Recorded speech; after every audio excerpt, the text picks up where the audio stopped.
비통함으로 부르짖는 기도라는 제목으로 우리 사사기 6장 1절에서 7절의 말씀을 한번 같이 보려고 합니다. 1절부터 다시 보면요, 이스라엘 자손이 또 여호와의 목전에 악을 행하였으므로 이렇게 시작합니다. 이스라엘 백성이 또 하나님 앞에 범죄했습니다. 여기서 또 범죄했다라는 것에서 우리가 기억해야 되는 것이 두 번째가 아닙니다.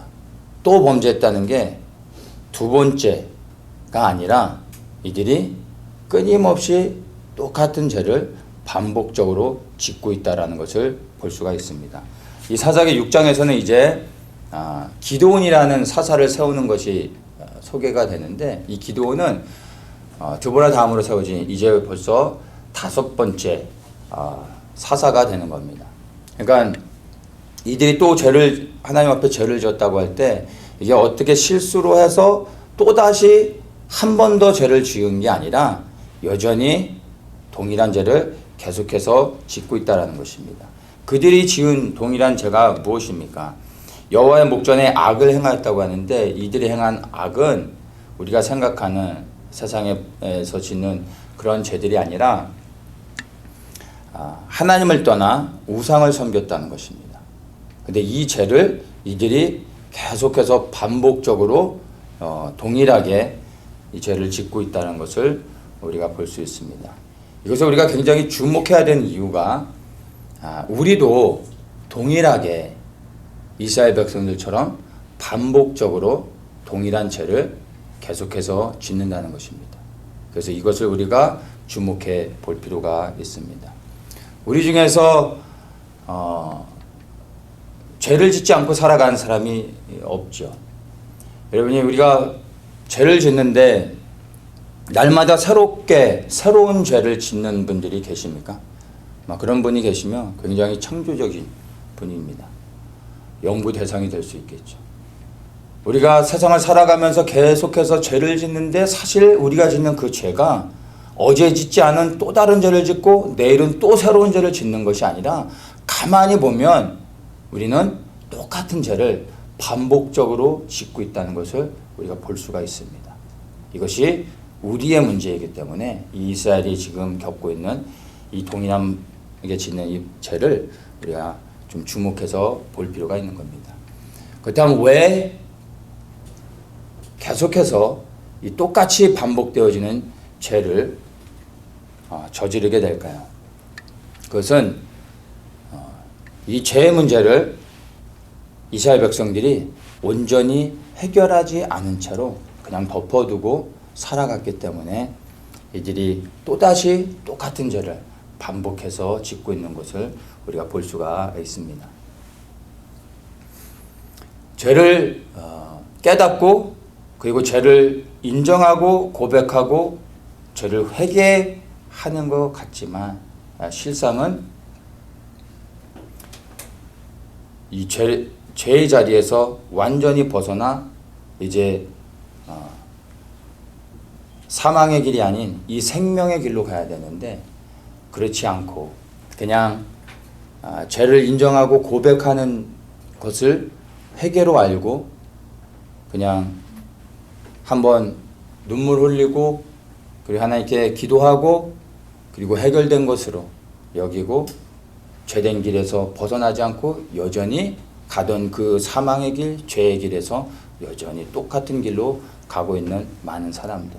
이게 이스라엘의 문제였고, 오늘날 예수님을 믿는다고 하지만 많은 사람들의 동일한 문제라는 것을 볼 수가 있습니다. 회개에 대한 분명한 이해를 해야 되는데, 많은 사람들이 회개에 대해서 잘 이해하지 못합니다. 회개는 죄를 그저 인정하고 그 죄 때문에 울고 죄를 고백하고 잘못했습니다, 다시는 그렇게 하지 않겠습니다 라고 말하는 게 회개가 아닙니다. 진정한 회개는, 참된 회개는 눈물을 흘리지 않아도 괜찮습니다. 부르짖어 통곡하며 울면서 기도하지 않아도 됩니다. 진정한 회개는요, 말이 아니라 행동하는 겁니다. 죄된 자리에서 떠나 하나님의 말씀에 순종하는 그 자리로 방향을 바꾸는 겁니다. 울을 필요가 없습니다. 마음을 결단하고 그리고 발걸음을 옮기면 그게 참된 회개가 되는 것입니다. 얼마나 많이 울었느냐, 얼마나 많이 금식했느냐 하나도 중요하지 않습니다. 많은 사람들이 내가 하나님 앞에 죄를 고백했기 때문에, 잘못했다고 말했기 때문에, 그리고 회개할 때 많이 울었기 때문에, 마음에 큰 감동이 있었기 때문에 나는 진정한 회개를 했다고 생각합니다. 그러나 내가 죄된 자리에서 돌아섰는지를 보지 않습니다. 아니, 그 죄된 자리에서 돌아서기 위해 몸부림치지 않는다는 것입니다. 이것이 많은 사람들의 문제인 것입니다. 우리가 반복적으로 짓는 이 동일한 죄를 끊어내지 않고 그래도 예수님을 믿으면서 살아갈 수 있습니다. 왜냐하면 우리가 하나님께 죄를 고백하고 용서를 구할 때 주님이 또다시 그 예수 보혈의 피의 은혜로 우리 죄를 사해 주시는 건 맞습니다. 그러나 우리가 그 죄된 자리에서 떠나지 않고 여전히 죄에 대한 고백만 하고 눈물 흘리고 그리고 다시 그 똑같은 길에서 벗어나지 않고 살아간다면 그 끝은 결국엔 마지막엔 주님 앞에 섰을 때 우리는 심판을 받고 영원한 불의 형벌에 들어갈 수밖에 없다는 것을 분명히 기억해야 됩니다. 죄를 온전히 회개하지 않고서도 살아갈 수는 있지만 끝내는 주님 앞에 설 수 없다는 것을 반드시 기억해야 됩니다. 그리고 우리가 이스라엘의 역사를 통해서도 분명히 아는 것은 이들이 죄를 회개하지 않은 채로 똑같이 이렇게 반복되는 죄를 지었을 때 이들의 마지막이 어떻게 됐는지를 우리는 분명히 압니다. 그 약속의 땅도 다 잃어버리고 온 열방 가운데 흩어지는 그러한 심판을 받았던 것을 반드시 기억해야 되는 것입니다. 그렇다면 나는 하나님 앞에 어떠한 회개를 하고 있는지 여러분 자신을 한번 돌아보셔야 됩니다. 죄에 대한 고백을 하고 있는가? 죄에 대한 고백만을 하고 있는가? 아니면 죄된 길에서 돌이키고 있는가? 여러분 삶을 보셔야 됩니다. 먹고 살기 위해서 부단히 노력하고 애쓰고 그리고 최선을 다하고 이를 악물고 살아가는 사람들이 있습니다. 더 많은 돈을 벌기 위해, 행복해지기 위해, 성공하기 위해서 정말로 모든 것을 다 쏟아 노력하는 사람들은 많이 있습니다. 그런데 정말 참된 회개, 죄된 자리에서 떠나 하나님이 말씀하시고 명하신 그 자유로가 이제 하나님의 말씀에 순종하려고 이를 악물고 몸부림치며 죽을 힘을 다해 생명길로 나아가려고 하는 사람들은 너무나 적다는 것입니다. 여러분은 어떠한 회개를 하고 있는지 여러분 스스로를 한번 돌아보시기를 바랍니다. 반복되는 죄에서 여러분이 계속해서 벗어나지 못한 채로 살아가고 있다면 여러분은 죄된 자리에서 떠나지 않은 온전한 회개가 아닌 반쪽짜리 회개로 머물러 있는 상태라는 것을 반드시 기억해야 됩니다. 인간이 죄인인지라 어쩔 수 없다라고 스스로를 그렇게 위로하면서 여러분이 그 죄의 문제를 완전히 해결하지 않고 죄된 자리에서 떠나지 않고 살아간다면 여러분 속는 것이고 그 인생의 마지막은 하나님 앞에 심판을 받는다는 것을 반드시 기억하십시오. 이제 2절부터 이제 자세하게 이스라엘 백성들이 어떠한 고난 가운데서 고통을 당하게 됐는지를 설명해 줍니다. 가만 보면 지금까지 우리가 봤던 사사기의 패턴에서 약간 벗어나는 게 있습니다. 보통은 이스라엘 백성들이 하나님 앞에 악을 행하였다라고 말하고 난 후에 이 이방 족속들에게 이스라엘 백성들을 붙였다 이렇게 설명합니다. 그리고 나서 이스라엘 백성들이 고통 가운데 하나님께 부르짖었다. 이렇게 설명합니다. 그리고 사사를 보내주십니다. 이게 첫 번째 사사가 세워질 때부터 해서 계속해서 반복되는 패턴이었는데 이 6장에서는 보다 더 자세하게 설명해 줍니다. 이들이 또 악을 행하였고 그래서 하나님께서 미디안의 손에 붙였습니다.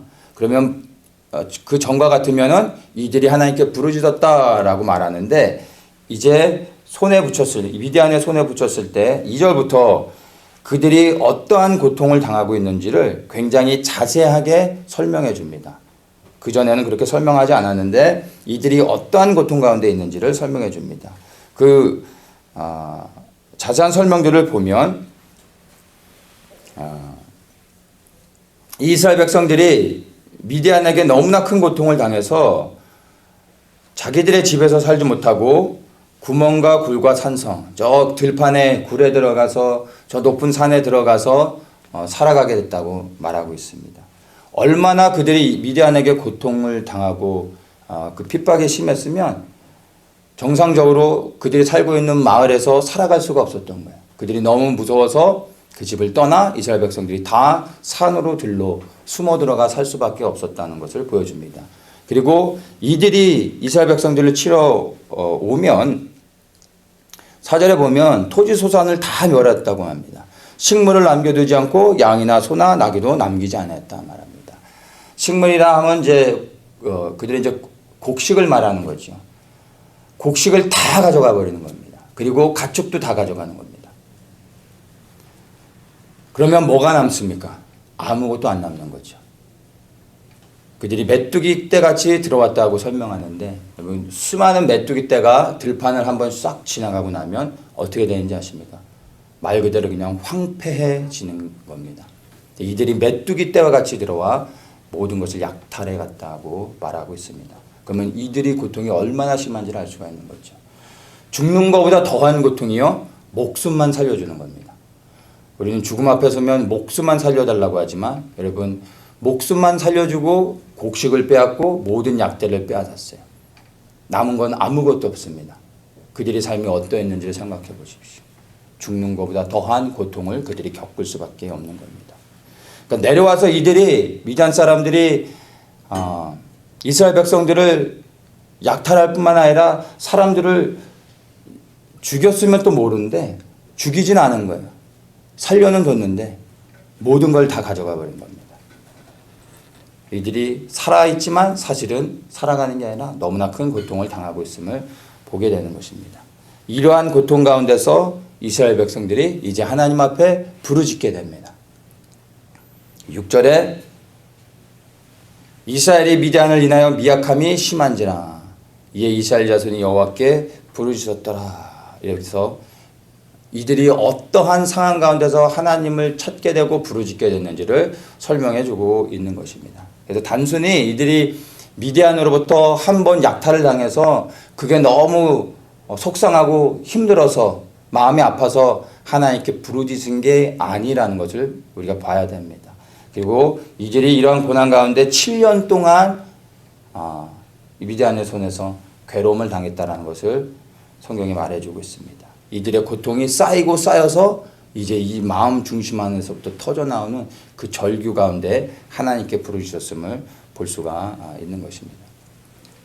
7절에 보면 이제 이스라엘 자손이 미디안을 인하여 여호와께 부르짖은 고로 부르짖었기 때문에 여호와께서 이스라엘 자손에게 한 선지자를 보내사 이렇게 말씀합니다. 이스라엘 백성들이 참을 수 없는 견딜 수 없는 그 고난 가운데서 하나님께 부르짖을 때 하나님이 들으시고 이제 그들에게 또 다른 구원자를 보내주시고 있음을 우리가 볼 수가 있습니다. 하나님께서 언제 구원자를 보내주십니까? 우리가 부르짖을 때 보내주십니다.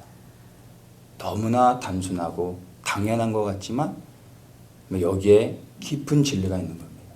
부르짖을 때 구원자를 보내주십니다. 우리가 부르짖을 때 들으시고 우리를 찾아와 주시고 만나 주시고 우리를 도와주시는 겁니다. 여러분은 하나님께 부르짖으십니까? 많은 사람들이 고난을 당하는데 그 고난의 현장 가운데서 하나님을 믿음에도 불구하고 사실 그 고난의 현장에서 부르짖지 않는 사람들이 많습니다. 부르짖기보단 하나님을 향하여 원망하고 불평하고 때로는 하나님을 향하여 삿대질하고 저주하는 사람들이 있어요. 하나님을 믿는다고 말하지만 사실은 하나님을 믿지 않는 사람들인 것이죠. 여러분, 고난의 현장 가운데서 하나님께 부르짖는 사람들입니까? 아니면 하나님께 원망하는 사람들입니까? 하나님을 믿는다고 말하지만 사실은 어려움을 당할 때 하나님을 찾기보단 사람을 의지하고 그리고 내 손에 쥐어진 그 어떤 것들, 나의 지혜, 하나님이 아닌 그 어떤 다른 대상들, 다른 방법들을 찾는 사람들이 너무나 많습니다. 우리는 고난의 현장 가운데서 이스라엘 백성들이 하나님께 부르짖었던 것처럼 너무나 단순한 거지만 사실은 가장 능력 있는 하나님을 만날 수 있는 유일한 길입니다. 부르짖을 때 들으시고 하나님이 오시는 겁니다. 우리가 하나님께 부르짖고 하나님의 뜻을 구하고 하나님을 찾을 때 하나님이 우리에게 무엇을 해야 될지 말씀하시는 겁니다. 그리고 나서 우리가 행동해야 되는 겁니다. 기억하십시오. 이스라엘 백성들이 부르짖었을 때 하나님께서 들으시고 만나주시고 그리고 그들을 구원해 주셨다는 것을 여러분 기억하셔야 됩니다. 여러분이 고난의 현장에 있다면 알 수 없는 어려움과 문제 가운데서 또 말할 수 없는 아픔 가운데 있다면 여러분 부르짖으십시오. 소리내 하나님을 찾으시고 말하십시오. 하나님이 들으시고 그리고 찾아오시는 겁니다. 그래서 이 부르짖는다라는 말을 우리가 조금 더 깊이 생각해 볼 필요가 있습니다. 여기서 부르짖다고 했을 때 사용되어진 히브리어 단어가 자엑라는 단어를 씁니다.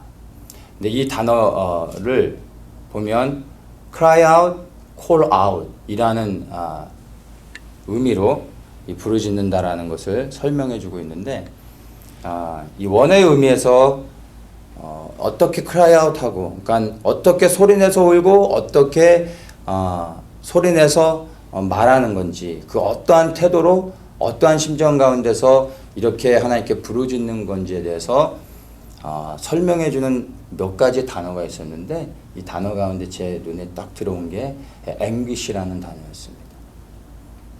이 anguish를 한국말로 하면 극심한 고통 그리고 비통함이라고 말할 수가 있겠죠. 아마 우리 한국 사람에게는 비통함이라는 단어로 이해하면 가장 좋을 것 같습니다.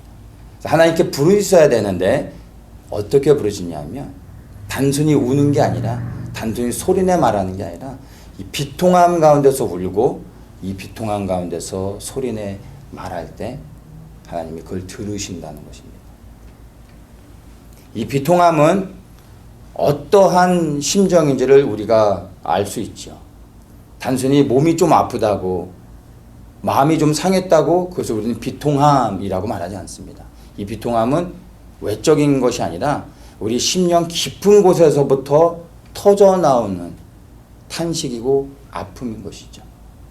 그래서 이 비통함은 가장 큰 고통이라고도 말할 수 있습니다. 근데 이러한 비통함 가운데 부르짖을 때 하나님이 들으신다는 겁니다.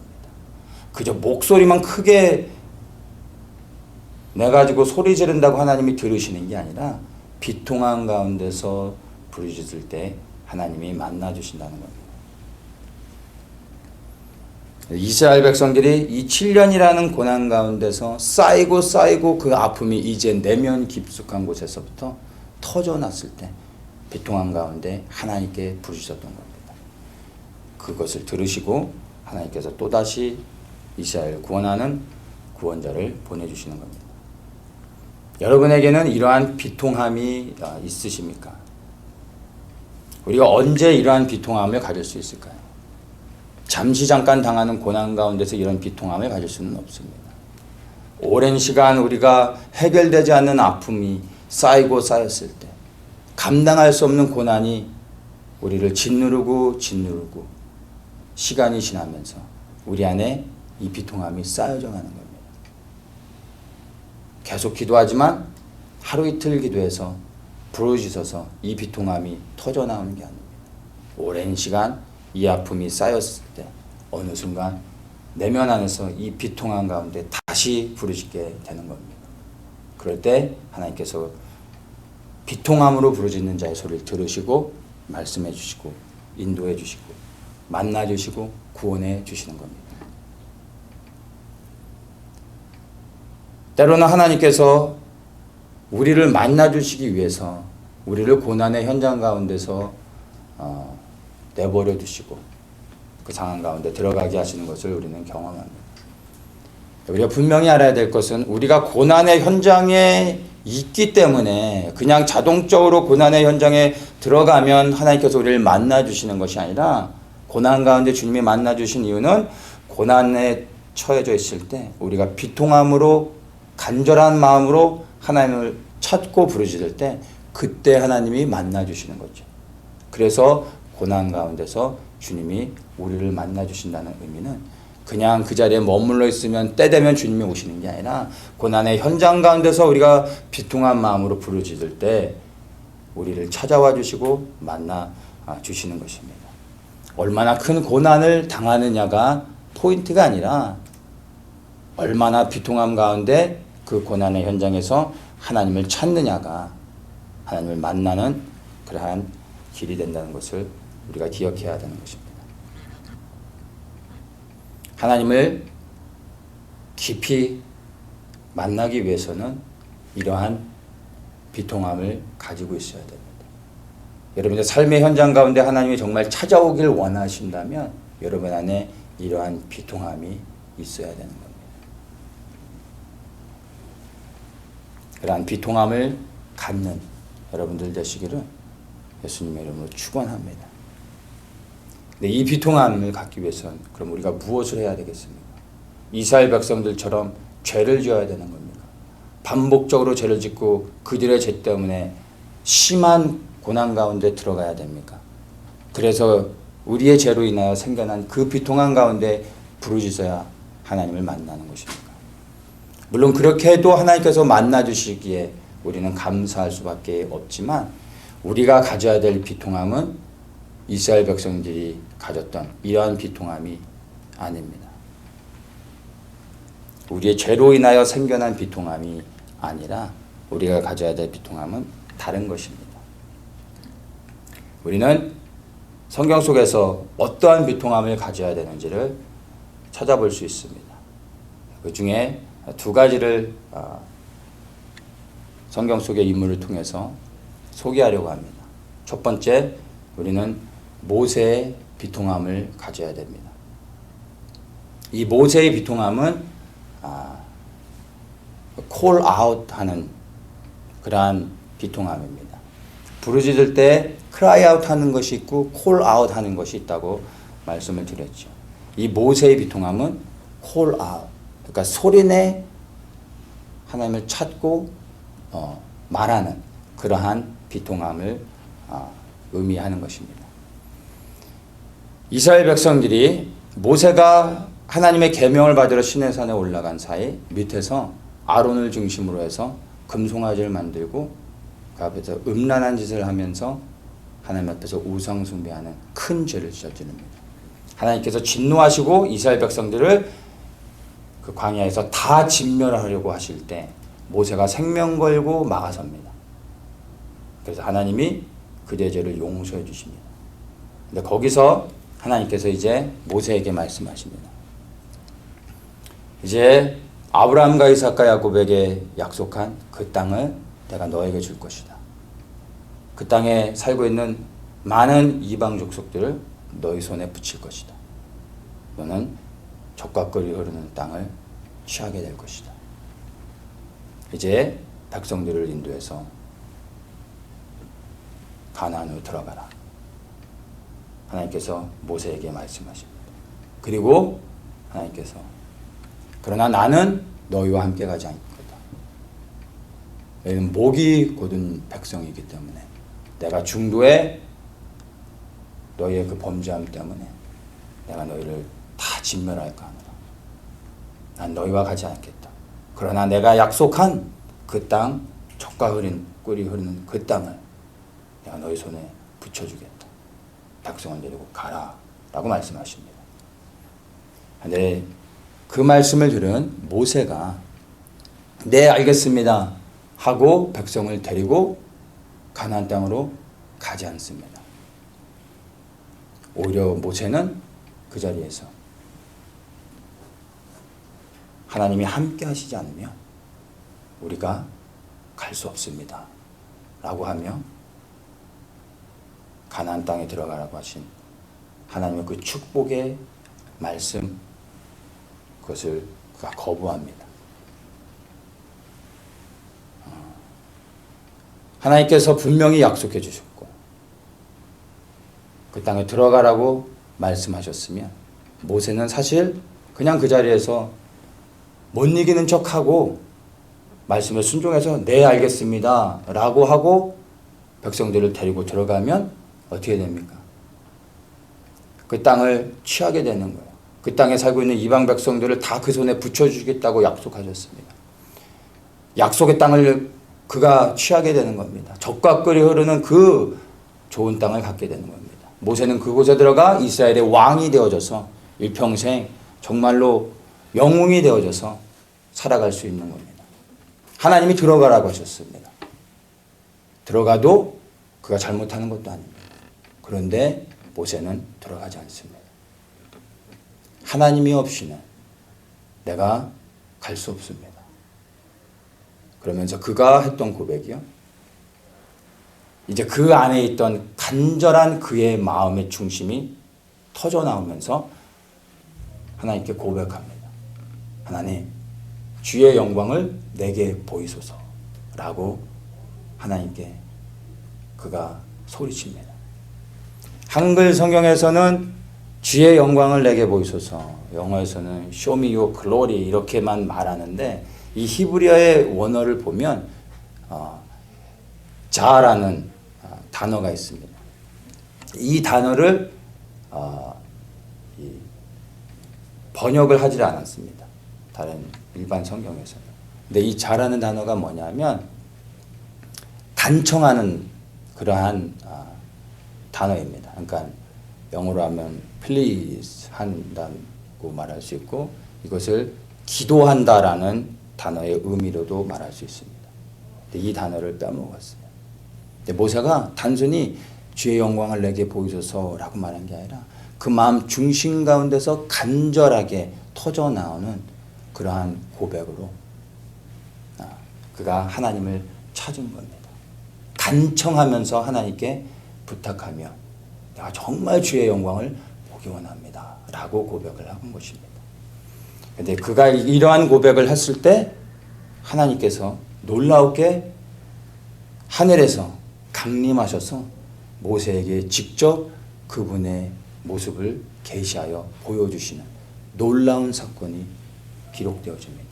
성경 속에 유일하게 하나님께서 친히 내려오셔서 그분의 모습을 인간에게 보여주신 놀라운 역사가 모세의 이 간절한 부르짖는 call out 하는 이 간절한 기도 가운데 하나님이 역사하셨던 것입니다. 모세가 정말 원했던 것은요, 젖과 꿀이 흐르는 땅, 약속에 있는 땅, 그런 것이 아니었습니다. 모세가 정말 원했던 단 한 가지는 하나님과 함께하는 것이었어요. 하나님의 영광을 보기 원하는 것이었어요. 그래서 그가 약속을 붙잡고 갔던 겁니다. 그래서 그가 고난과 어려움이 극심했던 그 모든 상황 가운데서도 변함없이 하나님을 의지하며 나아갈 수 있었던 것입니다. 이렇게 하나님의 영광을 보기 원하는 모세 안에 있었던 이 비통함, 이 간절한 마음으로 그가 하나님께 부르짖을 때 하나님을 만났습니다. 하나님의 임재와 그 형상을 그가 직접 보게 되어졌음을 우리가 볼 수 있습니다. 우리는 이런 모세의 비통함을 가질 수 있어야 됩니다. 약속을 성취해달라고 하는 젖과 꿀이 흐르는 땅을 달라는 우리가 원하는 그 어떤 것을 얻기 위한 어떤 고난의 현장 가운데서 벗어나기 위한 비통함이 아니라 모세와 같이 하나님의 영광을 보기 원하는 비통함. 하나님을 만나는 것이 인생의 모든 것이 되어지는 이 모세의 이 비통함이 우리 안에 있어야 됩니다. 이러한 비통함을 가진 자를 하나님이 사용하시는 것입니다. 두 번째는 느헤미야의 비통함을 가져야 됩니다. 이 느헤미야의 비통함은 cry out 하는 비통함입니다. 페르시아 제국에서 술 관원장으로 그는 성공적인 삶을 살고 있었습니다. 아무것도 부러울 것이 없는, 모든 것이 보장되어진, 정말 부족함이 없는 그러한 삶을 살고 있었습니다. 그런데 그의 형제가 예루살렘을 방문했다 돌아와서 느헤미야에게 예루살렘의 소식을 전합니다. 성은 무너졌고 성문들은 다 불에 탔습니다. 라는 소식을 듣게 됩니다. 그리고 그 소식을 듣자마자 느헤미야는 무릎 꿇고 통곡하며 하나님께 기도하며 금식하며 부르짖으며 나아갑니다. 하나님께서 이렇게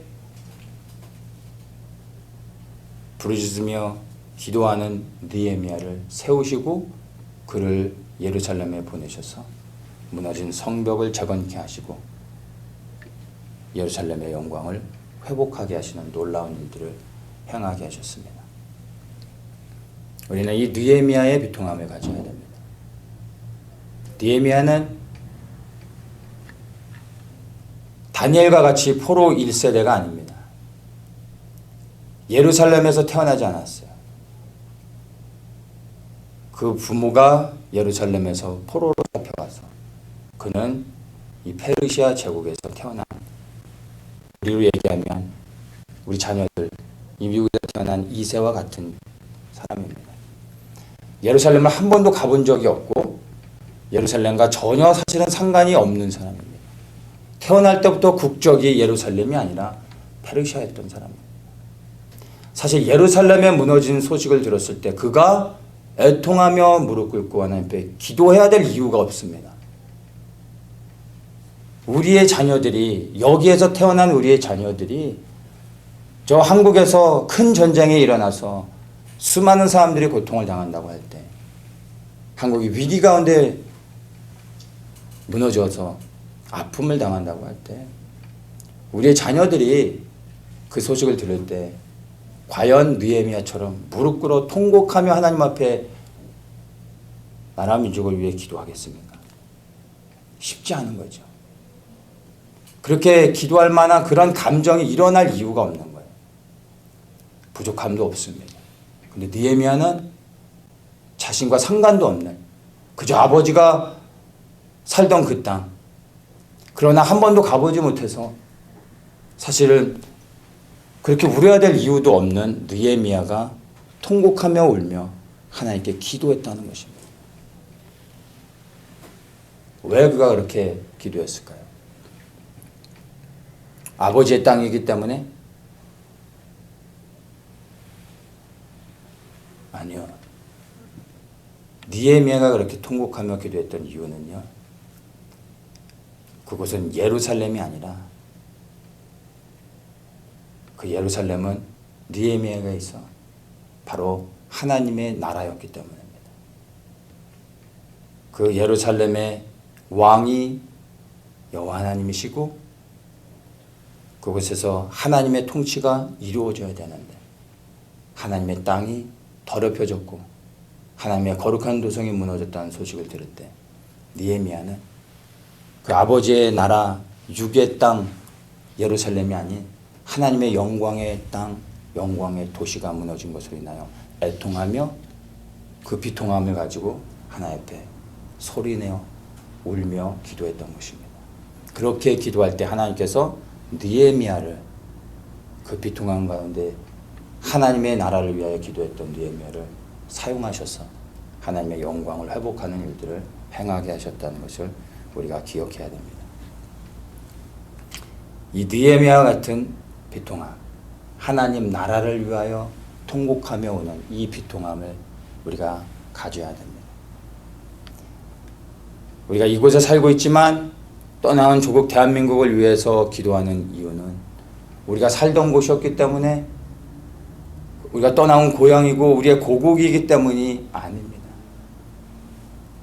왜냐하면 그곳이 바로 하나님의 나라의 영광의 회복을 위하여 대한민국에 부르심이 있는데, 그 부르심을 감당하지 못하고 무너져가는 대한민국을 보며 이 하나님 나라의 회복을 위하여 우리가 그 대한민국을 위하여 기도하는 것입니다. 대한민국이 하나님의 부르심 가운데 일어나 북한의 교회들을 일으키고 그 문을 열어내고 함께 올라가 중국에 있는 이 지하교회들과 또 연합하여 서진하며 이스라엘 향해 나아가고, 그리고 이 중동에 하나님 믿는 교회와 성도들과 연합하여 마지막 관문 이슬람을 뚫어내고 저 예루살렘으로 하나님의 영광의 복음을, 그 행진을 이뤄내야 되는 이 사명이 대한민국에 있기 때문에, 그 첫 시작이 대한민국에서 북한의 문을 열어내며 북한의 성도들과 함께 이스라엘 향해 나아가야 되기 때문에, 이 부르심이 있기 때문에 우리가 부르심을 감당하지 못하고 무너져 가고 있는 대한민국의 현실 앞에서 기도해야 되는 것입니다. 우리가 나라와 민족을 위해 기도하는 것은 보여주는 세속 나라 대한민국이 아니라 하나님의 나라와 영광을 회복하기 위한 대한민국의 그 회복을 위해 우리가 애통하며 기도하고 있는 것입니다. 모세의 하나님의 영광을 보기 원하는 그 비통함, 느헤미야의 하나님의 나라를 회복하기 원하는 그 간절한 비통함, 이 비통함이 우리 안에 생겨지기를 예수님의 이름으로 축복합니다. 오늘날 교회 안에 너무나 많은 즐거움들과 재미가 넘쳐납니다. 수많은 엔터테인먼트이 교회를 다 장악하고 있습니다.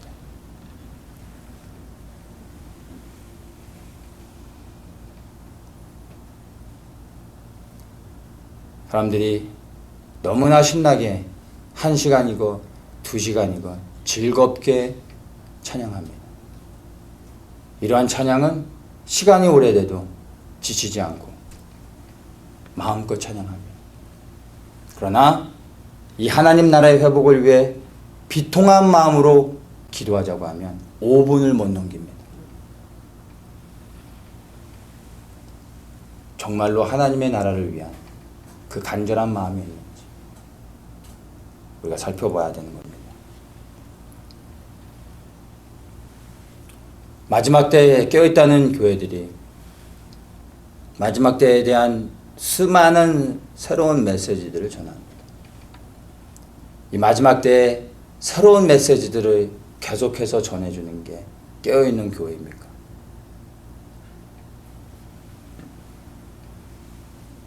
마지막 때 새로운 메시지를 전하는 교회들은 있지만 이 마지막 때 하나님 나라의 영광의 회복을 위하여 비통한 마음으로 부르짖는 교회들은 너무나 적습니다. 진정으로 마지막 때 깨어있는 교회는 마지막 때에 대한 새로운 메시지를 전하는 교회가 아니라 이 하나님 나라의 회복을 위하여 이 단 하나의 기도의 제목을 가지고 하나님 나라가 이 땅에 이루어질 때까지 비통한 마음으로 변함없이 기도할 수 있는 그러한 교회가 참으로 깨어있는 교회인 것입니다. 새로운 메시지를 전한다고 하면 사람들이 몰려가지만 하나님 나라의 회복을 위하여 비통한 마음으로 기도하자고 하면 모이지 않습니다. 이게 오늘날에 깨어있다고 하는 교회들의 심각한 문제인 것입니다. 우리는 그렇지 않은가? 우리 자신을 한번 돌아볼 수 있어야 됩니다.